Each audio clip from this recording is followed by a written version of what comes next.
ವೀಕ್ಷಕರೇ ನಮಸ್ಕಾರ. ಕನ್ನಡ ಒಂದು ಸ್ಪೆಷಲ್ಗೆ ಸ್ವಾಗತ. ನಾನು ನಿಮ್ಮ Bhagyanarayana ಬಗ್ಗುವರಪು.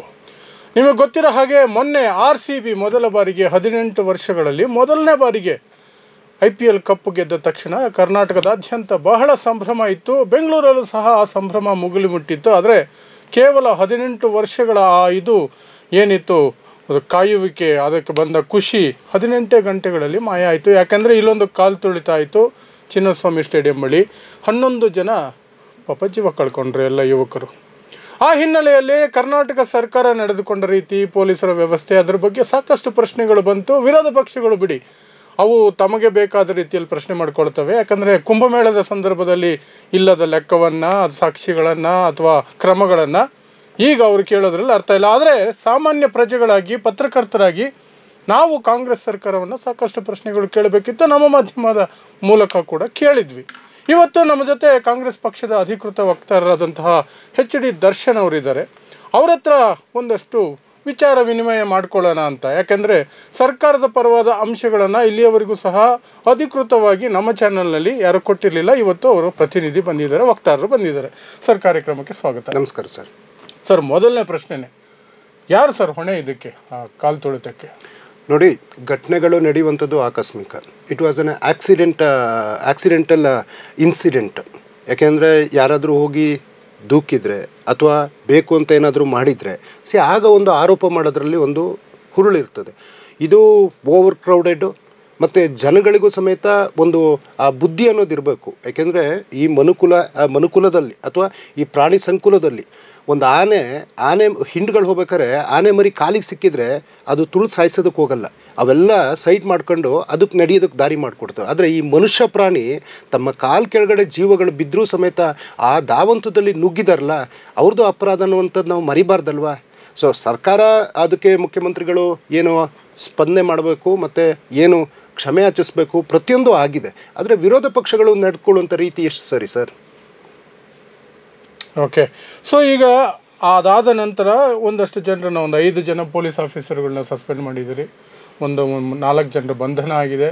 IPL marketing manager, RCB marketing manager ಮತ್ತು DNA ಅನ್ನುವಂತಹ ಒಂದು ಕಂಪನಿ, ಆರ್ಗನೈಸೇಷನ್ನು, ಇವೆಂಟ್ ಮ್ಯಾನೇಜ್ಮೆಂಟ್ ಕಂಪನಿಯಿಂದ 3 ಜನನ ಅರೆಸ್ಟ್ ಮಾಡಿದ್ದೀರಿ.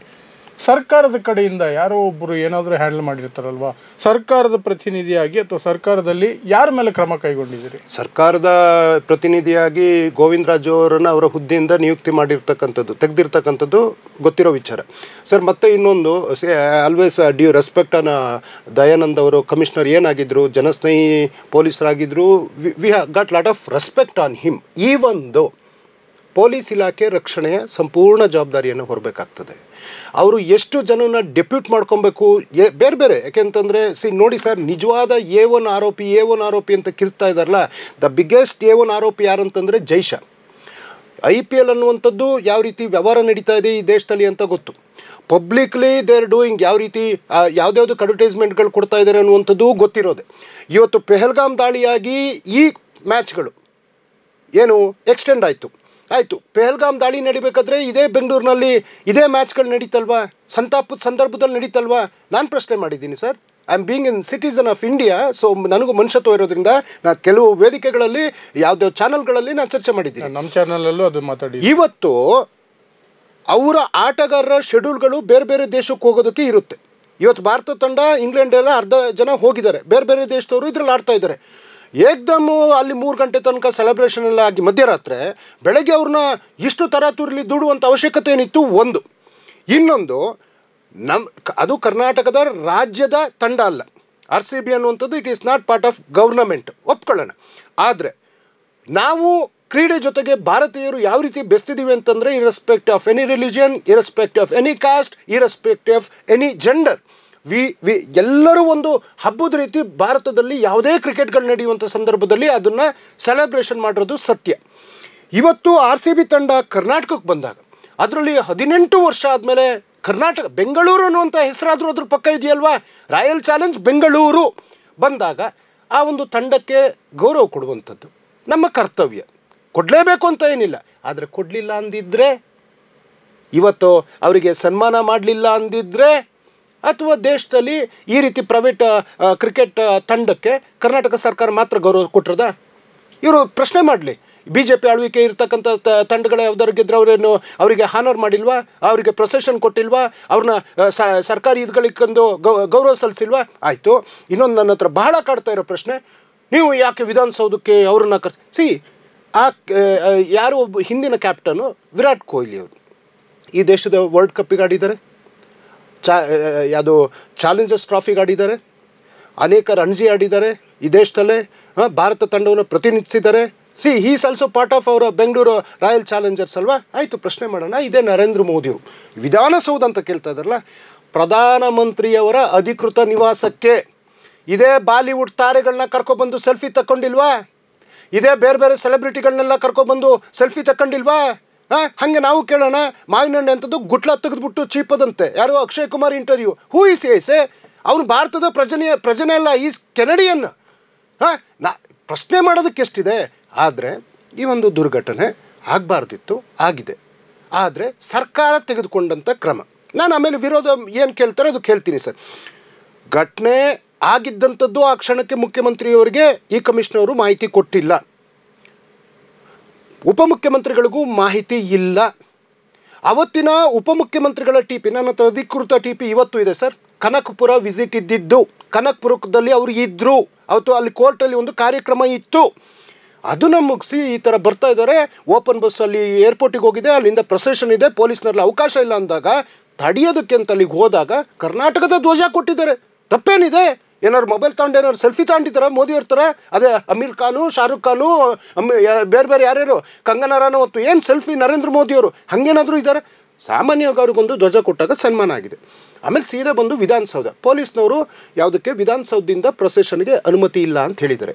ಇದೇ ಎಚ್ ಡಿ ಕುಮಾರಸ್ವಾಮಿ ಅವರು, ಇದೇ ಬಿ ಜೆ ಪಿನವರು, ಇದೇ ಬಿ ಜೆ ಪಿ ನಾಯಕರು ಏನು ನಮ್ಮ RCB ತಂಡಕ್ಕೆ, ಅವಾಗ ಅವ್ರಿಗೆ ನಮ್ಮ ಬೆಂಗಳೂರು, ನಮ್ಮ RCB ಏನು ಜೀವನ ಎಲ್ಲ RCB ಆಗೋಗಿತ್ತು. ಯಾವಾಗ 2ರಿಂದ 2.5 ಗಂಟೆ ಟೈಮ್ ಇದೆಯಲ್ಲ, ಏನು ಟ್ವಿಟ್ಟರ್ಗಳ ಸುರಿಮಳೆ. ಅಲ್ಲೂ ಅವಕಾಶ ಕೊಟ್ಟಿಲ್ಲ ಸರ್. ನಾವು ಪೊಲೀಸ್ನವರು ವಿಧಾನಸೌಧಕ್ಕೆ ಅವಕಾಶ ಅನುಮತಿ ಕೊಟ್ಟಿದ್ದಾರೆ, KCA ಗ್ರೌಂಡಿಗೆ ಅನುಮತಿ ಕೊಟ್ಟಿದ್ದಾರೆ. KCA ಗ್ರೌಂಡು ಆ ಗೇಟಿಂದ ಮುಂದಕ್ಕೆ ಅವರು ಪ್ರೈವೇಟ್ ಸೆಕ್ಯೂರಿಟಿನ ಅವರು ಮಾಡಬೇಕಾದ್ದು ಅವರ ಆದ್ಯ ಕರ್ತವ್ಯ. 1638 ಜನ ಪೊಲೀಸ್ನವ್ರನ್ನ ಅಲ್ಲಿ ಕರ್ತವ್ಯಕ್ಕೆ ನಿಯುಕ್ತಿ ಮಾಡಿದ್ದರು ಅನ್ನುವಂಥದ್ದು ಅಷ್ಟೇ ಸತ್ಯ ಸರ್. ಓಕೆ ಸರ್, ಈಗ ಕಾರ್ಯಕ್ರಮ ಇದ್ದಿದ್ದು ಅನೌನ್ಸ್ ಮಾಡಿದ್ದು KC ಅವರು, ಎಸ್, ಈ ಮಾರ್ಕೆಟಿಂಗ್ ಮ್ಯಾನೇಜರ್, RCB ಅವನು ಅರೆಸ್ಟ್ ಆಗಿರೋನು. ಸಂಜೆ 6 ಗಂಟೆ ಕಾರ್ಯಕ್ರಮ ಅಂತ ಹೇಳಿದ್ರು, 5 ಗಂಟೆ ಮೇಲೆ ಅಂತ. ಬೆಳಗ್ಗೆ 11 ಗಂಟೆಗೆ ಸಾವಿರಾರು ಜನ ಸೇರಕ್ಕೆ ಶುರುವಾದರು. 1 ಗಂಟೆಗೆಲ್ಲ 3 ಲಕ್ಷ ಜನ ಇದ್ದರು. ಪಕ್ಕದಲ್ಲೇ ಕಬ್ಬನ್ ಪಾರ್ಕ್ ಪೊಲೀಸ್ ಸ್ಟೇಷನ್ ಇದೆ. ಪೊಲೀಸರು ಅಷ್ಟೆಲ್ಲ ನಡೀತಿದ್ರು ಸಹ ಅದರ ಬಗ್ಗೆ ಇಲ್ಲಿ ಏನೋ ಕೈ ಮೀರಿ ಹೋಗ್ತಿದೆ ಅನ್ನುವಂತಹ ಅಂದಾಜು ಮಾಡೋದ್ರಲ್ಲಿ ಯಾಕೆ ಸೋತರು? ಅದೇ ಇವಾಗ ಇಂಟೆಲ್ದು ನಾವು ಯಾರು ತೆಗ್ದಿದ್ದೀವಲ್ಲ, ಗುಪ್ತಚರ ಇಲಾಖೆ, ಅವ್ರಿಗೆ ಮಾಹಿತಿ ಇದ್ದೇ ಇರ್ತದಲ್ವ ಸರ್. ಇವಾಗ ನಾವು ವಿಧಾನಸೌಧದಲ್ಲೇ ನಿಂತ್ಕೊಂಡು ನೋಡ್ತಾ ಇದ್ವಿ, ಆ ಜನ ನೋಡ್ರೆ ಭಯ ಆಗೋದು, ಆಯಿತಾ? ಆಮೇಲೆ ಇವತ್ತು ಮಾಧ್ಯಮಗಳು, ನೀವು ಮಾಧ್ಯಮದವ್ರೆ, ನಿಮ್ಮನ್ನೂ ಸೇರಿಸ್ಕೊಂಡೆ ನಾನು ಹೇಳೋದಾದ್ರೆ ಸರ್, ನೀವು ನನ್ನನ್ನು ಯಾವ ಪದ್ಧತಿ ಕಟು ಪದ್ಧತಿಯಿಂದ ಟೀಕೆ ಮಾಡಿದ್ರು I respect it. Cricket IPL ಶುರುವಾದಾಗಿಂದ ಬೆಳಗ್ಗೆ ಒಂದು ಚರ್ಚೆ, ಸಂಜೆ ಒಂದು ಚರ್ಚೆ ನಡೀತಾ ಇತ್ತಲ್ವ ಸರ್. ಜ್ಯೋತಿಷಿಗಳು, ಎಂತೆಂಥ ಜ್ಯೋತಿಷಿಗಳು ನಾವಂತೂ ಕಂಡಿಲ್ಲ. ಏನು ಅವರು ಸಂಖ್ಯೆ ಜ್ಯೋತಿಷಿ ಅಂತೆ, ಇನ್ನೊಂದು ಜ್ಯೋತಿಷಿ ಅಂತೆ, ವಿಳೆದೆಲೆ ಜ್ಯೋತಿಷಿ ಅಂತೆ. ಏನು ಇವತ್ತು ಆ ಮ್ಯಾಚ್ ಗೆಲ್ಲುತ್ತಾ, ಈ ಮ್ಯಾಚ್ ಗೆಲ್ಲುತ್ತಾ, ಆ ಮ್ಯಾಚ್ ಗೆಲ್ಲುತ್ತಾ, ಈ ಮ್ಯಾಚ್ ಗೆಲ್ಲುತ್ತಾ, ಆಯಿತು. ಆಮೇಲೆ ಸಿನಿಮಾ ನಟಿಯರನ್ನ ಕರೆಸ್ಕೊಬಂದು ಅವರಿಂದ ಏನು ಡಿಸ್ಕಷನ್ನು ಎಲ್ಲದುವೆ. ಆಮೇಲೆ RCB ತಂಡ ಕರ್ನಾಟಕಕ್ಕೆ ಬಂದ ತಕ್ಷಣ RCB ತಂಡ ಬಂದಿದೆ, DK ಶಿವಕುಮಾರ್ ಅವರು ರಿಸೀವ್ ಮಾಡ್ಕೊಂಡಿದ್ದಾರೆ, ಆಯಿತು. ಅಷ್ಟಲ್ವ. ಈ ತಾಜ್ ವೆಸ್ಟ್ ಎಂಡು ಯಾರಿಗೆ, ನನಗೇ ಗೊತ್ತಿಲ್ಲ ಸರ್, ದೇವರಣೆ ತಾಜ್ ವೆಸ್ಟ್ ಎಂಡಿಗೆ ಬಂದಾಗಿದೆ ಏನು ಆದರೂ ಹಿಂದೆ ಹೋದರು, ಎಲ್ಲ ವಿಡಿಯೋ ಎಲ್ಲ ಮಾಡಿದರು ಸರ್. ತಪ್ಪಲ್ಲ. ಅದಾದಮೇಲೆ ವಿಧಾನಸೌಧದ ಮುಂದೆ ಕವರೇಜ್, ಅವ್ರ ಕರ್ತವ್ಯ ಜವಾಬ್ದಾರಿ ಮಾಡಿದ್ರಲ್ವ ಸರ್. KCA ಮುಂದೆನೂ ಮಾಡಿದ್ರಲ್ವ ಸರ್. ಇವತ್ತು ಈ ಒಂದು ಎಲ್ಲೆಲ್ಲಿ ಯಾಕೆಂದರೆ ಯಾವ ನಾಗರಿಕನಿಗೂ ಆ ತಂಡ ಎಲ್ಲಿ ಬಂತು, ಎಲ್ಲಿದೆ, ಎಲ್ಲಿಗೆ ಹೋಗ್ತಾರೆ, ಎಲ್ಲಿ ಕಾರ್ಯಕ್ರಮ, ಅಷ್ಟಾಗಿ ಸ್ಪಷ್ಟತೆ ಸುಮಾರು 70% ಜನಕ್ಕೆ ಗೊತ್ತೇ ಇರಲಿಲ್ಲ. ಮಾಧ್ಯಮದವರು ತೋರಿಸಿದಾರಲ್ವ ಸರ್. ಇವತ್ತು ನೀವು ಟೀಕೆ ಮಾಡ್ತಾ ಇದ್ದೀರಾ, ಎಸ್, ನಿಮ್ಮ ಹಕ್ಕು ಕರ್ತವ್ಯ, ನಾವು ನಿಮಗೆ ಗೌರವಿಸ್ತೀವಿ. ಆದರೆ ಜವಾಬ್ದಾರಿನ ಎಲ್ಲರೂ ಸೇರಿ ಹೊರಲೇಬೇಕಾಗ್ತದಲ್ವ ಸರ್. ಅಂದರೆ ನಿಮ್ಮನ್ನ ಅಪರಾಧಿ ಅನ್ನೋ ಸ್ಥಾನದಲ್ಲಿ ನಾನು ಹೇಳ್ತಾ ಇಲ್ಲ, ದಿಸ್ ಆಲ್ ಕಾಮನ್ ಥಿಂಕ್. ಆದರೆ ಸರ್, ಈಗ ನಾನು ಮೇಯ್ನ್ ವಿಚಾರಗಳಿಗೆ ಬರ್ತೀನಿ ಸರ್. ಇವತ್ತು ವಿರೋಧ ಪಕ್ಷಗಳು ರಾಜೀನಾಮೆ ಏನು ಅವ್ರಿಗೆ ಮಾತಾಡೋಕ್ಕೆ ಬರಲ್ಲ ಸರ್. ಆರ್ ಅಶೋಕ್ ಅವರಿಗೆ ಅಲ್ಲ, ಅದಕ್ಕೆ ಬರ್ತೀನಿ, ನಾನು ಬರ್ತೀನಿ. ಇವಾಗ ಇವತ್ತು ನಿನ್ನೆ BBC ಒಂದು ಕಾರ್ಯಕ್ರಮ ಪ್ರಸಾರ ಮಾಡಿದೆ ಕುಂಭಮೇಳದಲ್ಲಿ ಆಗಿರೋ ಕಾಲ್ತುಳಿತದ ಬಗ್ಗೆ. ಅದನ್ನ ಸಾಕಷ್ಟು ಸಂಖ್ಯೆಗಳನ್ನು ಮುಚ್ಚಿಡೋದಕ್ಕೆ BBC 26 ಕುಟುಂಬಗಳನ್ನ ಹುಡುಕಿ ತೆಗೆದಿದೆ. ಅವ್ರಿಗೆ ಬಂಡಲ್ ದುಡ್ಡು ಕೊಟ್ಟಿದ್ದಾರೆ, 5 ಲಕ್ಷ ಬಂಡಲ್ ಕೊಟ್ಟು ಈ ಸಾವು ಆರೋಗ್ಯ ಕೆಟ್ಟು ಆಗಿರೋದು ಅಂತ ನೀವು ಬಿಂಬಿಸ್ಬೇಕು ಅಂತ ಉತ್ತರ ಪ್ರದೇಶ ಸರ್ಕಾರ ಮಾಡಿದೆ ಅಂತ. ಅಂತಹ ಒಂದು ಪಕ್ಷಗಳು, ಅಂತಹ BJP ಈಗ ಇಲ್ಲಿ ಕಾಲ್ತುಳಿತಕ್ಕೆ ಜವಾಬ್ದಾರಿ ಹೊರಬೇಕು ಈ ಸರ್ಕಾರ, ಹಾಗೆ ಹೇಳ್ತದೆ. ಸರ್ಕಾರ ಜವಾಬ್ದಾರಿ ಇದ್ದೇ ಇರುತ್ತೆ. ಬಟ್ ಈ ರೀತಿಯಾದಂತಹ ನಡವಳಿಕೆ ಏನಿದೆಯಲ್ಲ ವಿರೋಧ ಪಕ್ಷಗಳಿಗೆ, ಅದಕ್ಕೆ ತಕ್ಕ ಉತ್ತರವನ್ನು ಸರ್ಕಾರ ಕೊಡಲಿಕ್ಕೆ ಸಾಧ್ಯ ಆಗಿಲ್ಲ ಅಂತ. ನಾನು ಸರ್ಕಾರ ಈ ವಿಚಾರದಲ್ಲಿ ಕಾಲ್ತುಳಿತದಲ್ಲಿ ನೀವೆಷ್ಟು ಸಮರ್ಥನೆ ಮಾಡಿಕೊಂಡು ಸರ್ಕಾರ ಜವಾಬ್ದಾರಿ ಇದ್ದೇ ಇದೆ, ತಪ್ಪುಗಳಾಗಿದ್ದಾವೆ, ಸರ್ಕಾರ ಒಪ್ಕೊಳ್ಳೇಬೇಕು, ತಲೆದಂಡೆಗಳು ಸರ್ಕಾರದ ಕಡೆಯಿಂದನೂ ಆಗಬೇಕಿತ್ತು. ಆದರೆ ವಿರೋಧ ಪಕ್ಷಗಳು ಈ ರೀತಿಯಾಗಿ ಜನರ ಜೀವಗಳ ಜೊತೆ ಈ ರೀತಿಯಾಗಿ ಏನೋ ಅವರ ಲಾಭಕ್ಕೆ ಓಡಾಡ್ತಿರ್ಬೇಕಾದ್ರೆ ವಿರೋಧ ಪಕ್ಷದ ನಾಯಕರುಗಳ ಹೇಳಿಕೆಗಳಿದಾವಲ್ಲ, ಅದರ ವಿರುದ್ಧನೂ ಕ್ರಮ ಆಗಬೇಕಿತ್ತಲ್ಲ, ಅದರ ವಿರುದ್ಧನೂ ಆಗಿಲ್ವಲ್ಲ ಸರ್ಕಾರದ ಕಡೆಯಿಂದ. ಸರ್, ಒಂದು ಸೂತಕದ ಸಂದರ್ಭ ಸರ್. ಪ್ರತಿಯೊಂದಕ್ಕೂ ರಿಯಾಕ್ಟ್ ಮಾಡಬೇಕು ಅನ್ನುವಂಥ ಕಾನೂನಿಲ್ಲ. ಮತ್ತು BJPಯವರ ಆ ಹೀನಸ್ ಮನಸ್ಥಿತಿ, ಅಸಹ್ಯಕರವಾದಂತಹ ಏನು ಮಾತುಗಳು, ಅವರು ಬಳಸಿರ್ತಕ್ಕಂಥ ಪದಗಳು, ಅವರು ನಡೆ ನುಡಿಗಳು, ಅವರ ಒಂದು ಪಕ್ಷದ ಏನು ಎಂಥದ್ದು ಶಿಸ್ತು ಅಂತ ಹೇಳ್ತಾರಲ್ಲ, ಯಾವ ಶಿಸ್ತು ಯಾವ ಅಶಿಸ್ತು ಯಾವ ರೀತಿ ಇದೆ ಅನ್ನುವಂಥದ್ದು ಒಂದು ಆಯಿತು ಸರ್. ಇವಾಗ ನೀವು ಕುಂಭಮೇಳದ್ದು ನೆನಪಿಸಿದ್ರಿ. ನನ್ನ ಪ್ರಶ್ನೆ, ಗೋಧ್ರಾ ಅಂತ ಒಂದು ಹತ್ಯಾಕಾಂಡ ಆಗ್ತದೆ. ಗೋಧ್ರಾ ಹತ್ಯಾಕಾಂಡದಲ್ಲಿ 3,000ಕ್ಕೂ ಅಧಿಕ ಜನ ಸಾಯ್ತಾರೆ. ಯಾಕೆ ನರೇಂದ್ರ ಮೋದಿಗೆ ಅಲ್ಲಿ ಸತ್ರು ಅಂತ ಹೇಳ್ಬಿಟ್ಟು ಪ್ರಮೋಷನ್ ಕೊಟ್ಟಿದ್ದಾರೆ ಇವತ್ತು ಭಾರತದ ಪ್ರಧಾನಿಯಾಗಿ. ನಕಲಿ ಎನ್ಕೌಂಟ್ರ್ ಕೇಸಲ್ಲಿ ಸಿಟ್ಟಿಂಗ್ ಒಬ್ಬ ಗೃಹ ಸಚಿವ ಈ ದೇಶದಲ್ಲಿ ಯಾವನಾದರೂ ಗಡೀಪಾರಾಗಿತ್ತು ಅಂತಂದರೆ ಅದು ಅಮಿತ್ ಶಾ. ಯಾಕೆ ಆ ಖುಷಿಗೆ ಇವ್ರನ್ನ ಅಲ್ಲಿಂದ ತಂದು ಇವತ್ತು ಗೃಹ ಸಚಿವನಾಗಿ ಪ್ರಮೋಷನ್ ಕೊಟ್ಟು ಅಲ್ಲಿ ಕೂರಿಸಿರ್ತಕ್ಕಂಥದ್ದ. ಈ ದೇಶದಲ್ಲಿ ಏನು ನಾವೆಲ್ಲ ಅಣ್ತಂದಿರ ಥರ ಇದ್ವಿ, ನಮ್ಮ ಮಧ್ಯೆ ಜಾತಿ ಧರ್ಮದ ಬಾಬ್ರಿ ಮತ್ತು ಶ್ರೀರಾಮ ಅಂತ ಖಂದಕ ತಂದು ಧರ್ಮಗಳ ನಡುವೆ ಇವತ್ತು ರಕ್ತದ ಓಕುಳಿಯಾಗಿ ಈ ದೇಶದಲ್ಲಿ ಸಾವಿರಾರು ಜನ ಸತ್ರಲ್ಲ. ಯಾವೊಬ್ಬ ರಾಜೀನಾಮೆ ಕೊಟ್ಟ ಈ ದೇಶದಲ್ಲಿ? ಸರ್, ಇವತ್ತು ರೈಲ್ವೆ ಆಕ್ಸಿಡೆಂಟಲ್ಲಿ 738 ಜನ ಈ ದೇಶದಲ್ಲಿ ಸತ್ತಿದ್ದಾರೆ 14ರಿಂದ ಇವತ್ತಿನ ತನಕ. ಅದೇನೋ ಕವಚ್ ಕವಚು ಏನು ಹಿಂಗೆ ಬಂದ ತಕ್ಷಣ ರೈಲ್ ನಿಂತೇ ಬಿಡುತ್ತಂತೆ. ಹೆಂಗೆ 738 ಜನ ಸತ್ತೋದ್ರು? ರೈಲ್ವೆ ಸಚಿವ ಅಥವಾ ಪ್ರಧಾನಮಂತ್ರಿಗಳು ಅದಕ್ಕೆ ಜವಾಬ್ದಾರಿ ಹೊತ್ತು ರಾಜೀನಾಮೆ ಕೊಟ್ಟಿದ್ದಾರಾ? ಮಣಿಪುರ ಈವನ್ ಟುಡೇ ಹೊತ್ತಿ ದಾಗ ಉರಿತಾ ಇದೆ. ಇವರೇ BJPಯವರು ಅಂದು ಆಳ್ವಿಕೆನಲ್ಲಿದ್ದರು, ಇವತ್ತು ಕೈಲಾಗಲ್ಲ ಅಂತೇಳಿ ಅಲ್ಲಿ ರಾಷ್ಟ್ರಪತಿ ಆಳ್ವಿಕೆ ಹೇರಿದ್ದಾರೆ. ಮತ್ತೇನೋ ಮುಖ್ಯಮಂತ್ರಿ ಮಾಡೋದಕ್ಕೆ ಓಡಾಡ್ತಾ ಇದ್ದಾರೆ.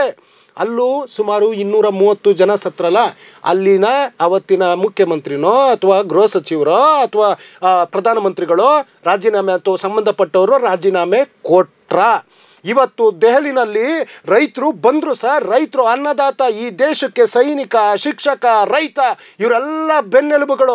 ತಮ್ಮ ಹಕ್ಕಿಗಾಗಿ ನ್ಯಾಯಕ್ಕೋಸ್ಕರ ಬರಬೇಕಾದ್ರೆ ಬರೋ ದಾರಿಗೆ ಮುಳ್ಳು ಹೊಡೆದ್ರು ಸರ್, ಬರೋ ದಾರಿಗೆ ದೊಡ್ಡ ಕಲ್ಲುಗಳನ್ನ ಇಟ್ಟರು, ಬರೋ ದಾರಿಗೆ ಮಳೆ ಹೊಡೆದ್ರು ಸರ್, ಬರೋ ದಾರಿನಲ್ಲಿ ಗೋಲಿಬಾರ್ ಮಾಡಿದ್ರು, ಬರೋ ದಾರಿನಲ್ಲಿ ಅಶ್ರುವಾಯು ಸಿಡಿಸಿದ್ರು, ಬರೋ ದಾರಿನಲ್ಲಿ ಲಾಠಿ ಚಾರ್ಜ್ ಮಾಡಿದ್ರು. ಆಯಿತು, ಬಂದು ಕೂತ್ರಲ್ಲ. ಒಟ್ಟು 726 ಜನ ಈ ದೇಶದಲ್ಲಿ ಮಡಿದ್ರಲ್ವಾ ನರೇಂದ್ರ ಮೋದಿಯವರ ಆಳ್ವಿಕೆನಲ್ಲಿ. ಕೃಷಿ ಸಚಿವ, ಗೃಹ ಸಚಿವ, ದೇಶದ ಪ್ರಧಾನಿ. ನಾನು ಒಂದೆರಡು ಲೆಕ್ಕ ಹೇಳ್ತಾ ಇಲ್ಲ, ಬೆಂಗಳೂರಿನ 11 ಆಗಬಾರ್ದಿತ್ತು. ಆದರೆ ಈ ಸಾವಿಗಳಿಗೆ ಯಾರಾದರೂ ಹೊಣೆ ಹೊತ್ತಾರ? HD ಕುಮಾರಸ್ವಾಮಿಯವ್ರು ಮಾತಾಡ್ತಾ ಇದ್ದಾರಲ್ಲ, ಇದೇ ಡಾಕ್ಟರ್ ರಾಜ್ಕುಮಾರ್ ಅವರು ಮಡಿದಾಗ ಕರ್ನಾಟಕದಲ್ಲಿ 8 ಜನ ಸತ್ರಲ್ಲ ಪೊಲೀಸ್ನವರ ಗುಂಡಿಗೆ, ಆ ಲಾಠಿ ಚಾರ್ಜಿಗೆ, ಇನ್ಕ್ಲೂಡಿಂಗ್ ಒಬ್ಬ ಪೊಲೀಸು. ಅವತ್ತು ಸತ್ತವ್ರ ಮನೆಗೆ ₹1 ಪರಿಹಾರ, ಸತ್ತವ್ರ ಮನೆಗೆ ಏನಾದರೂ ಸಾಂತ್ವನ, ಯಾರಾದರೂ ತಲೆದಂಡ, ಯಾರಾದರೂ ಸಸ್ಪೆಂಡು, ಏನಾದರೂ ಕುಮಾರಸ್ವಾಮಿ ಅವ್ರು ಮಾಡಿದ್ರಾ? ಇವತ್ತು ಮಾತನಾಡೋ CT ರವಿನೇ ಕುಣಿಗಲ್ಲಲ್ಲಿ ಆಕ್ಸಿಡೆಂಟ್ ಮಾಡಿ ಇಬ್ಬರನ್ನ ಕೊಂದಿದಾರಲ್ಲ. ಏನು ಇವತ್ತು ಮಾತಾಡ್ತಾ ಇದ್ರಲ್ಲ, ಪರಿಷತ್ ಸ್ಥಾನಕ್ಕೆ ರಾಜೀನಾಮೆ ಕೊಡಿ, ವಿರೋಧ ಪಕ್ಷದ ನಾಯಕ ಆರ್ ಅಶೋಕ್ ಅವ್ರು ಮಾತಾಡ್ತಾ ಇದ್ದಾರಲ್ಲ, ನಿಮ್ಮ ಮಗ ಹೊಸಪೇಟೆನ ಇಬ್ಬರನ್ನ ಅಮಾಯಕರನ್ನ ಗುದ್ದಿಸ್ಬಿಟ್ಟು ಕೊಂದಲ್ಲ ಕಾರಲ್ಲಿ. ಅದನ್ನು ನಾವು ಹೇಳ್ತೀವಿ, ಇದು ಆಕ್ಸಿಡೆಂಟ್ ಅಲ್ಲ, ಪರ್ಪಸ್ಫುಲಿ ಮಾಡಿರೋದು ಅಂತ ರಾಜೀನಾಮೆ ಕೊಡ್ತೀರಾ? ಏನು ವಿಜಯೇಂದ್ರ ಅವರ ವಯಸ್ಸಿನ ಮೀರಿದಾಗಿ ಮಾತನಾಡ್ತಾ ಇದ್ದಾರೆ. ಎನಿವೆ ಅವರು ಅಧ್ಯಕ್ಷ ಆಗಿದ್ದಾರೆ ಸರ್. ಏನೋ ಏವನ್ನು ಅಲ್ರಿ, ಅವ್ರ ಅಪ್ಪನೇ ಏವನ್ನು ಅಪ್ರಾಪ್ತ ಏನು ಬಾಲಕಿ ಮೇಲೆ ಲೈಂಗಿಕ ದೌರ್ಜನ್ಯ ಮಾಡಿದ್ರಲ್ಲಿ ಯಡಿಯೂರಪ್ಪನವರೇ ಏವನ್ನು. ಹೊಣೆ ಹೊತ್ಕೊಂಡು ರಾಜೀನಾಮೆ ಕೊಡಿ. ಇನ್ನೊಂದು ಸರ್, ಮನುಷ್ಯ ಒಂದು ಸರಿ ಸಾವಾದರೆ ಸಾವು ಸರ್, ಓಕೆ. ಬದುಕಿದ್ದು ಸಾಯಿಸೋ ಥರ ಮಾಡಿರ್ತಕ್ಕಂಥ ಮುನಿರತ್ನ HIV ಇಂಜೆಕ್ಟ್ ಮಾಡೋದಂತೆ, ಕೈಕಾಲು ಕಟ್ಟು ರೇಪ್ ಮಾಡಿಸುವಂಥದ್ದಂತೆ, ಕೊಲೆ ಬೆದರಿಕೆ ಹಾಕೋದಂತೆ, ಇವ್ರನ್ನೇ BJPಯವ್ರು CDಗಳು ಮಾಡ್ಕೊಂಡು ಸುತ್ತೋದಂತೆ. ಏನು ಕ್ರಮ ತೊಗೊಂಡಿದ್ದಾರೆ? ಇವತ್ತು ಕುಮಾರಸ್ವಾಮಿಯವರು ಕಣ್ಣೀರಿನ ಬಗ್ಗೆ ಮಾತಾಡ್ತಾರಲ್ಲ, ಇದೇ ಹಾಲುಂಡತವರು ಪ್ರೊಡ್ಯೂಸರು, ಎಂಥದ್ದು ಡಿಸ್ಟ್ರಿಬ್ಯೂಟ್ರು, ಕರುಳಿನ ಕೂಗು ಪಿಕ್ಚರಲ್ಲ, ಹಾಸನದಲ್ಲಿ ಕರುಳಿನ ಕೂಗು ನಿಮಗೆ ಕೇಳಿಸ್ತಾ ಇಲ್ವಾ?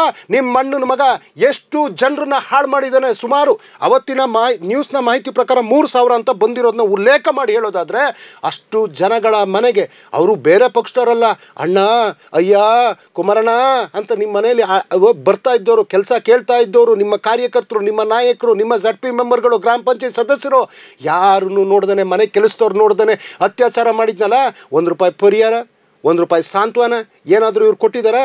ಇವ್ರಿಗೆ ಯಾವ ನೈತಿಕತೆ ಇದೆ ಅನ್ನುವಂಥ ಪ್ರಶ್ನೆ. ಇನ್ನು ಯಡಿಯೂರಪ್ಪನವ್ರು ಆಳ್ವಿಕೆಯಲ್ಲಿದ್ದಾಗ ಹಾವೇರಿನಲ್ಲಿ ಗೋಲಿಬಾರ್ ಆಯ್ತಲ್ಲ ಸರ್, ರೈತರನ್ನ ಕೊಂದ್ರಲ್ಲ ಸರ್, ಏನು ರಾಜೀನಾಮೆ ಕೊಟ್ಟಿದ್ದಾರಾ? ಒಂದು ಅಚಾತುರ್ಯ ಘಟನೆ. ಈ ಒಂದು ಕುಂಭಮೇಳ ಸರ್, ಕುಂಭಮೇಳದಲ್ಲಿ ನೀವು ಉಲ್ಲೇಖ ಮಾಡ್ದಂಗೆ 86 ಜನ ಸತ್ತಿದ್ದಾರೆ ಅಂತ BBC ವರದಿಯಾಗಿದೆ. ಸಾವುಗಳನ್ನ ಮುಚ್ಚಿಡೋ ಕೆಲಸ ಮಾಡಿದ್ರು. ಬುಲ್ಡೇಜರ್ ಬಾಬಾ ಏನಾದರೂ ರಾಜೀನಾಮೆ ಕೊಟ್ಟಿದ್ದಾರಾ? ಇನ್ನು ಬರೋಣ ಸರ್ ಕರ್ನಾಟಕಕ್ಕೆ. ಏನು ಇವರು ಮಾತುಗಳನ್ನ ಕೇಳಿದರೆ ಯಾವ ಒಂದು ಸೆಂಟಿಮೆಂಟಲ್ ಪಿಕ್ಚರ್ಗೂ ಕಮ್ಮಿ ಇಲ್ಲ. ಅವರು ಹಲ್ಲು ಕಡ್ದು ಮಾತಾಡೋದು ನೋಡ್ರಿ, ಯಾವ ಪಿಕ್ಚರ್ ವಿಲನ್ಗೂ ಕಮ್ಮಿ ಇಲ್ಲ, ಹಂಗೆ ಮಾತಾಡ್ತಾರೆ BJPಯವರು. ಇದೇ ಕೋವಿಡ್ ದುರಂತ ಆದಾಗ 36 ಜನ ನರಳಿ ಹೆಣಗಳ ಮೇಲೆ ಹೆಣ ಬಿದ್ದಿದ್ದು ಸರ್. ನಾನು DK ಶಿವಕುಮಾರ್ ಅವರಲ್ಲಿ ಪರಿಹಾರ ನಾವು ವಿರೋಧ ಪಕ್ಷದಲ್ಲಿದ್ದಾಗ ಮಾನವೀಯತೆ ಇಟ್ಕೊಂಡು DK ಶಿವಕುಮಾರ್ ಅವರು ಪರಿಹಾರವನ್ನು ಪ್ರತಿ ಮನೆ ಬಾಗಿಲಿಗೆ ಹೋಗಿ ಬೆಳಗ್ಗೆ 6 ಗಂಟೆ ಬೆಂಗಳೂರು ಬಿಟ್ಟವರು ಸರ್. ಮಾರನೇ ದಿನ ಮುಂಜಾನೆ 6 ಗಂಟೆಗೆ ಒಂದು ಚೂರು ನಿದ್ದೆ ಮಾಡಿಲ್ಲ, ಒಂದು ತೊಟ್ಟು ಊಟನೂ ಮಾಡಿಲ್ಲ ಸರ್. ಅವರು ಹೋಗಿ ಪ್ರತಿ ಮನೆಗೆ ಹೋಗಿ ಅಲ್ಲಿ ಕಣ್ಣಲ್ಲಿ ನೀರು ಹಾಕಿ ಅವ್ರುಗಳಿಗೆ ಚೆಕ್ ಕೊಟ್ಟು ಅವ್ರಿಗೆ ಧೈರ್ಯ ತುಂಬ ಕೆಲಸ ಮಾಡಿದ್ರಲ್ಲ, ಆ ಸಾವುಗಳನ್ನ ಮುಚ್ಚಾಕಿದ್ರಲ್ಲ. ದೇಶದಲ್ಲಿ 4 ಲಕ್ಷಕ್ಕೂ ಹೆಚ್ಚು ರಾಜ್ಯದಲ್ಲಿ ಕೋವಿಡಲ್ಲಿ ಸತ್ರಲ್ಲ, ದೇಶದಲ್ಲಿ 49 ಲಕ್ಷ ಅಂತ ಒಂದು ವರದಿಗಳಿದ್ದಾವೆ ಸತ್ರಲ್ಲ. ನರೇಂದ್ರ ಮೋದಿಯವರು ಒಂದು ಪರಿಹಾರ, ಒಂದು ಸಾಂತ್ವನ, ಏನು ದೀಪ ಹಚ್ಚಿ, ಗಂಟೆ ಹೊಡೀರಿ, ಜಾಗಟೆ ಬಡೀರಿ, ಶಂಖ ಊದಿ, ತಿಥಿ ಕಾರ್ಯಕ್ಕೆ ಏನೇನು ಬೇಕಲ್ಲ ಎಲ್ಲದನ್ನೂ ನೀವು ಹಿಂಗೆ ಮಾಡ್ಕೊಂಬಿಡಿ. ಸ್ಮಶಾನಕ್ಕೆ ಬ್ಯಾನರ್ಗಳು ಹಾಕ್ಸ್ಕೊಂಡಿದ್ರಲ್ಲ, ಇವರಿಂದ ಮಾನವೀಯತೆ ಕಲಿಬೇಕಾ? ಆಯಿತು ಸರ್, ನೀವು ಕೇಳಲೇಬೇಕಾಗಿರೋ ಪ್ರಶ್ನೆ ಏನು ಕ್ರಮಗಳು ತೊಗೊಂಡ್ರಿ, ಅದಾದಮೇಲೆ ಘಟನೆ ನಂತರ ಏನು ಅಂತ ನೀವೇ ಎಷ್ಟೇ ದೂರಿ ಆಯ್ತು, ಸರ್ಕಾರ ಜವಾಬ್ದಾರಿ ತಗೊಳ್ಳೇಬೇಕಾಗ್ತದೆ ಸರ್. ಕೂಡಲೇ ವಿಷಯ ಗೊತ್ತಾದ ತಕ್ಷಣ ಮುಖ್ಯಮಂತ್ರಿಗಳು, ಉಪಮುಖ್ಯಮಂತ್ರಿಗಳು ಆಸ್ಪತ್ರೆಗೆ ಹೋಗಿ ಸತ್ತವರಿಗೆ ಒಂದು ಸಾಂತ್ವನ ಹೇಳಿದ್ದಾರೆ ಸರ್. ಮಾನವೀಯತೆ. ಕೋವಿಡ್ ಟೈಮಲ್ಲಿ ಇವ್ರು ಯಾವನಾದ್ರು ಹೋಗಿದಾರಾ? ಏನು ಮಾತಾಡ್ತಾ ಇದ್ದಾರಲ್ಲ, ಇವ್ರು ಯಾರಾದರೂ ಹೋಗಿದಾರಾ? ಅದಾದಮೇಲೆ ಬಂದು ಪ್ರೆಸ್ ಮೀಟ್ ಮಾಡಿದರು. ಕೂಡಲೇ ₹10 ಲಕ್ಷ ಪರಿಹಾರ ಘೋಷಣೆ ಮಾಡಿದರು. ಪರಿಹಾರದಿಂದ ಯಾವ ಜೀವ ಬರೋದಿಲ್ಲ ಸರ್. ಅದಾದಮೇಲೆ ಅದನ್ನು ಕುಟುಂಬ ಯುವ ಮನಸ್ಸುಗಳು ಅಂತ ಅರಿವಿಗೆ ಬಂದಾದಮೇಲೆ 25 ಲಕ್ಷಕ್ಕೆ ಆ ಮೊತ್ತವನ್ನು ಹೆಚ್ಚಿಸಿದ್ರು. ಇವತ್ತು ಎಲ್ಲರ ಮನೆಗೂ DC ಹೋಗಿ ಕೊಡ್ತಾ ಇದ್ದಾರೆ, ಎಲ್ಲರಿಗೂ ಅವ್ರವ್ರ ಮನೆಗೆ ತಲುಪಿಸುವಂಥ ಕೆಲಸಗಳು ಆಗ್ತಾ ಇದೆ. ಆಮೇಲೆ ಮೃತರ ಕುಟುಂಬದ ಜೊತೆಗೆ ನಾವಿದ್ದೀವಿ ಅಂತ ಧೈರ್ಯ ತುಂಬಿದ್ರು. ಯಾರಿಲ್ಲ ಅದಕ್ಕೆ ಕಾರಣಕರ್ತರು ಬಂಧನೂ ಆಗಿದೆ. ಇವತ್ತು ಕೋವಿಡ್ ವಿಚಾರದಲ್ಲಿ ಈ ದೇಶದಲ್ಲಿ ಇಷ್ಟು ಲಕ್ಷ ಜನ ಸತ್ರಲ್ಲ, ಯಾರು ಬಂಧನ ಆಗಿದೆ, ಯಾರು ಸಸ್ಪೆನ್ಷನ್ ಆಗಿದೆ, ಅದರಲ್ಲಿ ಲಂಚ ಹೊಡೆದ್ರಲ್ಲ, ಮೋಸ ಮಾಡಿದ್ರಲ್ಲ, ಆಯಿತು. ಇವತ್ತು ನರೇಂದ್ರ ಮೋದಿಯವ್ರನ್ನೇ ಪ್ರಶ್ನೆ ಮಾಡೋಣ. ನಮ್ಮ ದೇಶದ ಪ್ರಧಾನಿ ಅಲ್ವಾ ಸರ್? ಪೆಹಲ್ಗಾಮ್ ದಾಳಿ ಆಯ್ತಲ್ಲ, ಪೆಹಲ್ಗಾಮ್ ದಾಳಿ ಆದಮೇಲೆ ಚೆನ್ನಿಸ್ವಾಮಿ ಸ್ಟೇಡಿಯಮ್ದು ಏನು ಆಗಿದೆ ನಾನು ಹೇಳಿದ್ದೀನಿ, ಪರಿಹಾರ, ಸಸ್ಪೆಂಡು, ಸಾಂತ್ವನ ಎಲ್ಲದು ಪ್ರೆಸ್ ಮೀಟು ಎಲ್ಲ. ಪೆಹಲ್ಗಾಮ್ ದಾಳಿ ಯಾವ ಥರ ಆಯಿತು? ಆ 4 ಜನ ಎಲ್ಲಿಂದ ಬಂದರು? ಆ 4 ಜನ ಎಲ್ಲಿಗೆ ಹೋದರು? ಇರಬೇಕಲ್ಲ ಅವರು, ಆ ಮನುಷ್ಯನವ್ರು ಇರಬೇಕಲ್ವ? ಅವರು ಸತ್ತಿದ್ದಕ್ಕೆ ಇಲ್ಲಿ ತನಕ ಮಾಹಿತಿ ಇಲ್ಲಲ್ಲ. 26 ಜನ ಸತ್ತಿದ್ದು ನಿಜನ? ಅದರಲ್ಲಿ ಕನ್ನಡಿಗರು ಸತ್ತಿದ್ದು ನಿಜನ? 26 ಜನಕ್ಕೆ ₹1 ಪರಿಹಾರ ಕೊಟ್ಟಿದ್ದಾರಾ? ಒಬ್ರಿಗೂ ಕೊಟ್ಟಿಲ್ಲ. ಅದಾದಮೇಲೆ ಪೆಹಲ್ಗಾಮ್ಗೆ ನರೇಂದ್ರ ಮೋದಿಯವ್ರು ಹೋಗಿದ್ದಾರಾ? ಹೋಗಿಲ್ಲ. ಅಲ್ಲಿ ಆ ಒಂದು ಭದ್ರತಾ ಲೋಪಕ್ಕೆ ಕಾರಣೀಭೂತರು ಅಂತೇಳಿ ಮೋದಿಯವರು ರಾಜೀನಾಮೆ ಕೊಟ್ಟಿದ್ದಾರೆ. ಆ ಸಾವುಗಳಿಗೆ ಜವಾಬ್ದಾರಿ ಹೊತ್ತು ಮೋದಿ ರಾಜೀನಾಮೆ ಕೊಟ್ಟಿದ್ದಾರೆ, ಅಮಿತ್ ಶಾ ರಾಜೀನಾಮೆ ಕೊಟ್ಟಿದ್ದಾರೆ, ಗೃಹ ಸಚಿವರು ರಾಜೀನಾಮೆ ಕೊಟ್ಟಿದ್ದಾರೆ. ಎಲ್ಲಿ ಬಂದರು ಅನ್ನೋದು ಗೊತ್ತಿಲ್ಲ, ಎಲ್ಲಿಗೆ ಹೋದರು ಅನ್ನೋದು ಗೊತ್ತಿಲ್ಲ, ಶವ ಅಂತೂ ಇದೆ. ಅದಾದಮೇಲೆ ಪೂಂಚಲ್ಲಿ 17 ಜನ ಸತ್ರಲ್ಲ, ಯಾರು? ರಾಜನಾಥ್ ಸಿಂಗು, ನರೇಂದ್ರ ಮೋದಿ, ಅಮಿತ್ ಶಾ ಜವಾಬ್ದಾರಿ ಹೊತ್ತಿದ್ದಾರೆ, ರಾಜೀನಾಮೆ ಕೊಟ್ಟಿದ್ದಾರೆ. ಇದೇ ಪುಲ್ವಾಮಾ ಅಟ್ಯಾಕ್ ಆದಾಗ 44 ಜನ ವೀರಯೋಧರು ಮಾಡಿದ್ರಲ್ವ. RDX ಎಲ್ಲಿಂದ? ಗೋವಾದಿಂದ. ಏನೋ ಇವಾಗ ಎಂಥದ್ದು ವಿಸ್ಕಿ, ಬ್ರಾಂಡು, ಬೀರು ಏನೇನೋ ಬರ್ತಾ ಇದ್ದಾವೆ ಡೈಲಾಗ್ಗಳು. ಅದು ಯಾಕೆ ಬಂತು ಅಂತ ಹೇಳ್ತೀನಿ ಸರ್. ಇವತ್ತು ಗೋವಾದಿಂದ ಬೆಳಗಾಮ್ಗೆ ಒಂದು ಬೀರ್ ಬಾಟ್ಲಿ ತರೋಕ್ಕಾಗಲ್ಲ. ಅಂಥದ್ರಲ್ಲಿ 350 kg RDX ಹೆಂಗೆ ಬಂತು, ಹೆಂಗೆ ಯೋಧರು ಹುತಾತ್ಮರಾದರು? ಇವತ್ತು ವಿಚಾರ ಗೊತ್ತಿಲ್ಲ. DK ಶಿವಕುಮಾರ್ ಅವರು ಎಲ್ಲಿ ಚೆನ್ನಿಸ್ವಾಮಿ ಸ್ಟೇಡಿಯಮ್ಗೆ ಹೋದ್ರು, ವಿಚಾರ 100ಕ್ಕೆ 100 ಗೊತ್ತಿಲ್ಲ. ನಾನು ಕಣ್ಣಾರೆ ನೋಡಿರ್ತಕ್ಕಂಥ ಸಾಕ್ಷಿ ಸರ್. ಗೊತ್ತಾದ ತಕ್ಷಣ ಒಂದು ಸೆಲೆಬ್ರೇಷನ್ 3 hours ಆಗುತ್ತಲ್ವ ಸರ್, 3 minutesಲ್ಲಿ ವೈಂಡ್ ಅಪ್ ಮಾಡಿ ಕೂಡಲೇ ಆಸ್ಪತ್ರೆಗೆ ಹೋಗಿದ್ದಾರಲ್ವ ಸರ್. ಇದೇ ಪುಲ್ವಾಮಾ ದಾಳಿ ಆದಾಗ ಶ್ರೀಮಾನ್ ನರೇಂದ್ರ ಮೋದಿಯವರು ಮ್ಯಾನ್ ವರ್ಸಸ್ ವೈಲ್ಡಾ ಕಾರ್ಯಕ್ರಮದಲ್ಲಿ ಹೋಗಿದ್ರಲ್ವ ಸರ್, ಶೂಟಿಂಗಲ್ಲಿದ್ರಲ್ವ ಸರ್. ಇದೇ ಪೆಹಲ್ಗಾಮ್ ದಾಳಿ ಆದಾಗ ಮಾರನೇ ದಿನ ಬಿಹಾರ ಚುನಾವಣಾ ಪ್ರಚಾರಕ್ಕೆ ಹೋದ್ರಲ್ಲ ಸರ್, ಆ ಹೆಣಗಳ ಮೇಲೆ ಮತಗಳನ್ನ ಕೇಳಿದ್ರಲ್ವ ಸರ್. ಕರ್ನಾಟಕ ರಾಜ್ಯ ಸರ್ಕಾರ ಆ ಥರ ಮಾಡಿದ್ಯಾ? ನಮಗೆ ಅಂಥ ಕಟು ಹೃದಯ ಇಲ್ಲ ಸರ್. ಅವ್ರ ಜೊತೆಗೆ ನಿಂತಿದ್ದೀವಿ, ಅವ್ರ ಪರವಾಗಿದ್ದೀವಿ. ಮತ್ತು ಮೇಜರ್ ಕೊನೆಯದಾಗಿ ನಾನು ಹೇಳ್ತೀನಿ ಸರ್, ಇನ್ನೊಂದು ವಿಷಯ, ಬ್ರಾಂಡಿ, ಬೀರು, ವಿಸ್ಕಿ RCB ಅಂತ ಬರ್ತಾ ಇದೆಯಲ್ಲ, ಒಬ್ಬ ವಿಜಯ್ ಮಲ್ಯ ಅನ್ನುವಂತಹ ಕನ್ನಡಿಗ, ಕರ್ನಾಟಕದಿಂದ ಇಡೀ ದೇಶಾದ್ಯಂತ ಉದ್ಯಮದಲ್ಲಿ ಹೆಸರು ಮಾಡಿರ್ತಕ್ಕಂಥ, ವಿಶ್ವಾದ್ಯಂತ ಉದ್ಯಮಿಯಾಗಿ ಹೆಸರು ಮಾಡಿರ್ತಕ್ಕಂಥ ವ್ಯಕ್ತಿ. ಇವತ್ತು ಅವರೊಂದು ಯೂಟ್ಯೂಬ್ ಚಾನಲಲ್ಲಿ ಬಂದು ಮಾತನಾಡುವಾಗ ತನಗೆ ಮಾಡಿರ್ತಕ್ಕಂಥ ಮೋಸ, ತಾನು ದೇಶ ಬಿಟ್ಟು ಹೋಗುವಾಗ ಅರುಣ್ ಜೇಟ್ಲಿ ಮಾಡಿರ್ತಕ್ಕಂಥ ಟಾಟ, ಅದಾದಮೇಲೆ ತಮ್ಮ ಪಾಸ್ಪೋರ್ಟನ್ನು ಕಿತ್ಕೊಂಡಿರ್ತಕ್ಕಂತಹ ಈ ದೇಶದ ನಡೆ, ತಮ್ಮ 6,400 ಕೋಟಿಗೆ 14,000 ಕೋಟಿ ರೂಪಾಯಿ ಆಸ್ತಿ ಜಪ್ತಿಯಾಗಿರೋ ಸತ್ಯಾಂಶ, ಪ್ರತಿಯೊಂದೂ ಬಹಿರಂಗವಾಗಿ ಹೇಳ್ತಾ ಇರಬೇಕಾದ್ರೆ ಏನು ಇದು ಬ್ರಾಂಡಿ ಏನು ಅಶೋಕರು ಏನು ಅವರಿಗೆ ಅದ್ರದ್ದೇ ಕಿಕ್ಕಲ್ಲಿ ಇರ್ತಾರೆ ಅಂತ ಕಾಣುತ್ತೆ. ಯಾವ್ದಾದ್ರು ಏನಾರು ಆದರೆ ಸಾಕು, ಕ್ವಾಟ್ರು, ಬ್ರಾಂಡಿ, ವಿಸ್ಕಿ ಅಂತಾರಲ್ಲ. ಆಯಿತು, ಇವತ್ತು ಅಶೋಕ್ ಅವರೇ, ಇವತ್ತು ವಿಜಯ್ ಮಲ್ಯ ಅವರಿಗೆ ಮಾಡಿರ್ತಕ್ಕಂಥ ಮಹಾನ್ ಮೋಸ, ಉದ್ಯಮಿಗೆ ಮಾಡಿರ್ತಕ್ಕಂಥ ಮಹಾನ್ ಮೋಸ ಆಯಿತು. ಇದೇ RCB ಬ್ರಾಂಡಿ ಕಂಪ್ನಿದಲ್ವಾ, ವಿಸ್ಕಿ ಕಂಪ್ನಿದಲ್ವಾ? ಬ್ರ್ಯಾಂಡ್ ಅಂತ ಹೇಳ್ತಾ ಇದ್ರಲ್ಲ. RCB ಗೆದ್ಮೇಲೆ ನೀವು ಯಾಕೆ ಹಾಕಿದ್ರಿ ಎಲ್ಲ? ನಮ್ಮ ಕರ್ನಾಟಕಕ್ಕೆ 18 ವರ್ಷದ ಬಳಿಕ ಒಬ್ಬೊಬ್ರದ್ದು ಒಂದೊಂದು ಅಣಿಮುತ್ತುಗಳಿದ್ವಲ್ಲ ಟ್ವಿಟ್ಟರ್ಲಿ. ಆಗ ಗೊತ್ತಿರಲಿಲ್ವ ಬ್ರಾಂಡಿ ಕಂಪ್ನಿದು ವಿಸ್ಕಿ ಕಂಪ್ನಿ ಅಂತ? ಅದೇ ಮಧ್ಯಾಹ್ನ 2ರಿಂದ 2:30 ಪ್ರೊಸೆಷನ್ ಬೇಕು ಅಂತ ರಚ್ಚೆ ಹಿಡಿದ್ರಲ್ಲ, ಅವಾಗ ಗೊತ್ತಿರಲಿಲ್ವಾ ಈ ಥರ ಕಂಪ್ನಿ ಅಂತ? ಸರ್, ಏನೋ ಒಂದು ಘಟನೆ ಆಗಿರ್ತದೆ, ಘಟನೆ ಆದಮೇಲೆ ಈ ರೀತಿಯಾದಂತಹ ಒಂದು ರಾಜಕೀಯ ಏಟುಗಳನ್ನ ಕೊಡೋದು, ಇದು BJPಯವರು. ಹೆಣಗಳು ಬಿದ್ದಾಗ ಸರ್, ಯಾವ್ದಾದ್ರು ಹೆಣ ಇದ್ದಾಗ ಗಿಡ್ಗ ಬರುತ್ತಂತೆ, ಆ ಹೆಣ ಎತ್ತೋದಕ್ಕೆ. ನೀವು ಕರಾವಳಿ ಭಾಗ ಆಗಲಿ, ಇದೊಂದು ಅಚಾತುರ್ಯದಲ್ಲಾಗಿರ್ತಕ್ಕಂಥದ್ದು. ಪೆಹಲ್ಗಾಮ್ ಆದಾಗ ನಾವು ರಾಜಕೀಯ ಮಾಡಿದ್ದೀವ ಸರ್? ಅವ್ರ ನಡೆಗಳ ನಂತರ ನಾವು ಕೇಳಿದ್ದೀವಿ, ಇಡೀ ದೇಶ ಜೊತೆಗೆ ನಿಲ್ತಲ್ಲ sir, irrespective of any party, because ನಮಗೆ ದೇಶ ಮೊದಲಲ್ವ ಸರ್, ದೇಶ ಮೊದಲಲ್ವ? ಇವತ್ತು ಈ ಘಟನೆ ಆದಾಗ ಜೊತೆಗೆ ನಿಂತ್ಕೊಬೇಕು. ಒಂದು ಸರ್ಕಾರದ ಈ ಕೋವಿಡ್ ಆದಾಗ ನಾವು ರಾಜಕೀಯ ಮಾಡ್ತಾ ಕೂರಲಿಲ್ಲ ಸರ್. DK ಶಿವಕುಮಾರ್ ಅವರು ಸತ್ತವ್ರ ಮನೆಗೆ ಸಾಂತ್ವನ ಹೇಳೋದಕ್ಕೆ ಹೋದರು. ಸೊ ಅಲ್ಲಿಂದ ಹೋಗಿ ತರಕಾರಿಗಳನ್ನ ಲಕ್ಷಾಂತರ ಟನ್ ಖರೀದಿ ಮಾಡಿ ಉಚಿತವಾಗಿ ಹಂಚೋಕೆ ಹೋದರು. ಆಹಾರ ಕಿಟ್ಗಳನ್ನ ಕೊಡ್ತಾ ಇದ್ರು, ಆರೋಗ್ಯಸ್ಥ ಕಾರ್ಯಕ್ರಮ ಮಾಡಿದ್ರು, 1,500 ಆಂಬುಲೆನ್ಸ್ಗಳನ್ನ ಬಿಟ್ಟರು. ಎಷ್ಟೆಲ್ಲ ಕಾರ್ಯಕ್ರಮ ಮಾಡಿದ್ವಿ. ಚಾಮರಾಜನಗರದಲ್ಲಿ ಸತ್ತವ್ರ ಮನೆಗೆ ಚೆಕ್ಗಳನ್ನೂ ಕೊಟ್ವಿ. ಆದರೆ ಇವತ್ತು BJP ಈ ರೀತಿಯಾದಂಥ ರಾಜಕೀಯ ಸಲ್ಲ ಸರ್, ತಪ್ಪಾಗಿದೆ. ಆ ತಪ್ಪನ್ನ ನಾನು ಅಲ್ಲಗಳೆಯುವುದಿಲ್ಲ. ಓಕೆ, ಸೊ ಈಗ ಏನೋ ಒಂದು ಕ್ರಮಗಳಾಗಿದ್ದಾವೆ, ಸರ್ಕಾರದ ಕಡೆಯಿಂದ ಆಗಬೇಕಾಗಿರುವಂಥದ್ದನ್ನು ನಿರೀಕ್ಷೆ ಆಗದೆ ಹೋದರೂ ಸಹ ಒಂದು ಮಟ್ಟಕ್ಕೆ ಕ್ರಮಗಳಾಗಿದ್ದಾವೆ. ಮುಂದೆ ಇರುವಂತಹ ಪ್ರಶ್ನೆ ಏನು ಅಂದರೆ, ಮುಂದಿನ ದಿನಗಳಲ್ಲಿ ಆ ಚಿನ್ನಸ್ವಾಮಿ ಸ್ಟೇಡಿಯಂ ಏನಿದೆ ಅದು ಸಿಟಿ ಸೆಂಟ್ರಲ್ಲಿದೆ, ತುಂಬ ಕಂಜೆಸ್ಟೆಡ್ ಏರಿಯಾದಲ್ಲಿದೆ, ಟ್ರಾಫಿಕ್ ಇದೆ, ಎಲ್ಲವೂ ಇದೆ. ಸೊ ಅದನ್ನು ಸ್ಥಳಾಂತರ ಮಾಡಬೇಕು ಅನ್ನುವಂತಹ ಮಾತುಗಳು ಏನೋ ಬರ್ತಿರೋದು. ಅದು ಮತ್ತು ಇಂತಹ ಒಂದು ಅವಘಡ ಮತ್ತೆ ನಡೆಯದೇ ಇರೋ ಹಾಗೆ ಏನಾದರೂ ಕ್ರಮಗಳಿಗೆ ಸರ್ಕಾರ ಮುಂದಾಗ್ತಿದೆಯಾ?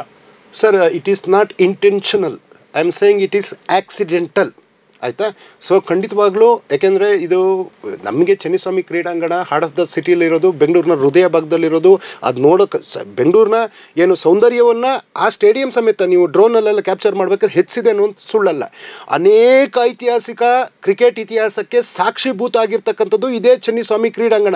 ಇವತ್ತು ಕೋಟ್ಯಾಂತರ ಕನ್ನಡಿಗರು, ಭಾರತೀಯರು ಅಲ್ಲಿ ಅನೇಕ ಮ್ಯಾಚ್ಗಳನ್ನ ನೋಡಿ ಸಂಭ್ರಮಿಸಿರ್ತಕ್ಕಂಥ, ಹಬ್ಬದ ರೀತಿ ಸಂಭ್ರಮ ಮಾಡಿರ್ತಕ್ಕಂಥದ್ದು ನಾವು ಮರೆಯುವ ಹಾಗಿಲ್ಲ. ಆದರೆ ಒಂದು ದುರ್ಘಟನೆಗೆ ನಾನಾ ವಿಶ್ಲೇಷಣೆಗಳು ಆಗುವಂಥದ್ದು ಸಹಜ. ಆದರೆ ಪೊಲೀಸ್ನವರ ಲೋಪ ಅನ್ನುವಂಥದ್ದು ಒಪ್ಕೊಳ್ಳೇಬೇಕಾಗ್ತದೆ.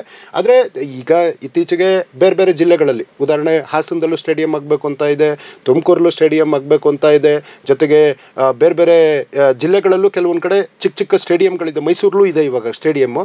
ಹಾಗೆ ಸ್ಥಳಾಂತರ ಅಂದರೆ ಈ ರೀತಿಯಾದಂಥ ಓವರ್ ಕ್ರೌಡ್ ಆದಾಗ ಸೊ ನಮಗೆ ಇದಕ್ಕಿಂತ ದೊಡ್ಡದೊಂದು ಸ್ಟೇಡಿಯಮ್ಮು ಬೇಕಾಗ್ತದೆ, ಇನ್ನೊಂದು ಸ್ಟೇಡಿಯಮ್ಮು ಈಗ ಏರ್ಪೋರ್ಟ್ ಇದೆಯಲ್ಲ, ಇನ್ನೊಂದು ಯಾಕೆ ಏರ್ಪೋರ್ಟ್ ಬೇಕಾಗ್ತದೆ. ಕ್ರೌಡು ಇದೇನು ಟ್ರಾಫಿಕ್ ಜಾಮು ಅನ್ನುವಂಥದ್ದು ಸಹಜವಾಗಿ ನಡೆಯುವಂಥದ್ದು. ಇದು ಹಾರ್ಟ್ ಆಫ್ ದ ಸಿಟಿನಲ್ಲಿ ಟ್ರಾಫಿಕ್ಕು ಮತ್ತು ಓವರ್ ಕ್ರೌಡ್ನ ಕ್ಯಾರಿ ಮಾಡೋದಕ್ಕಾಗಲ್ಲ. ಆದರೆ ಇಷ್ಟು ದಿನ ಕ್ಯಾರಿ ಆಗಿದೆಯಲ್ಲ ಸರ್, ಇಷ್ಟು ದಿನ one day test, Ranji, IPL ಎಲ್ಲ ಮ್ಯಾಚು ನಡೆದಿದ್ದಾವಲ್ಲ ಸರ್, ಅದರ ಒಂದು ದುರ್ಘಟನೆ ಆಗಿದೆ. ಆದರೆ ಮುಂದಿನ ದಿನ ಸರ್ಕಾರದ ಏನು ಬೇಕು ಕ್ರಮ ಕೈಗೊಳ್ತದೆ ಸರ್. ಓಕೆ ಸರ್, ಸೊ ಇದಿಷ್ಟು RCB ಕಪ್ಪು ಗೆದ್ದ ಹಿನ್ನೆಲೆಯಲ್ಲಿ ಆದಂತಹ ಕಾಲ್ತುಳಿತದ್ದು. ಸರ್ಕಾರದ ವತಿಯಿಂದ ಏನೆಲ್ಲ ಸಮಜಾಯಿಷಿಗಳನ್ನು ಕೊಟ್ಟಾಗಲೂ ಸಹ ಎಲ್ಲೋ ಸರ್ಕಾರದ್ದು ಸಹ ಒಂದಷ್ಟು ಅಚಾತುರ್ಯ ಇತ್ತು. ಅದರಲ್ಲಿ ಪೊಲೀಸರು ಸರಿಯಾಗಿ ಕೆಲಸ ಮಾಡಲಿಲ್ಲ ಅಂದರೆ ಅದಕ್ಕೆ ಹೊಣೆ ಯಾರು? ಸರ್ಕಾರನೇ ಆಗುತ್ತೆ. ಸೊ ಆ ಮಟ್ಟದಲ್ಲಿ ನೋಡಿದಾಗ, ಆದರೆ BJP ಅಂತಹ ಒಂದು ಪಕ್ಷ ಅಂತಹ ದುರ್ಘಟನೆಗಳು ತನ್ನ ಆಡಳಿತದಲ್ಲಿ ನಡೆದಾಗ ಸೈಲೆಂಟ್ ಆಗೋದಕ್ಕೂ ಇಲ್ಲಿ ಕನಿಷ್ಠ ಒಂದಷ್ಟು ಜನರ ಮೇಲೆ ಕ್ರಮ ಕೈಗೊಳ್ಳುವಂತಹ ಪರಿಹಾರ ನೀಡುವಂತಹ ಕಾರ್ಯಗಳನ್ನು ಮಾಡಿರೋದ್ರ ಬಗ್ಗೆ ನಮಗೆ ಒಂಚೂರು ಸಮಾಧಾನ ಇದ್ದರೂ ಸಹ ಇನ್ನೂ ಇಂತಹ ದುರ್ಘಟನೆಯ ಬಗ್ಗೆ ಸಾಕಷ್ಟು ಹೊಣೆಗಾರಿಕೆಯನ್ನು ಸರ್ಕಾರ ತೆಗೆದುಕೊಳ್ಳಬೇಕು ಅಂತ ಅನಿಸುತ್ತೆ. Sir, thank you for coming. ಇದಿಷ್ಟು ಇವತ್ತಿನ ವಿಶೇಷ ಕಾರ್ಯಕ್ರಮ. ನೋಡ್ತಾ ಇರಿ ಸಮ ಸಮಾಜಕ್ಕಾಗಿ ಕನ್ನಡ 1 ನ್ಯೂಸ್. ನಮಸ್ಕಾರ.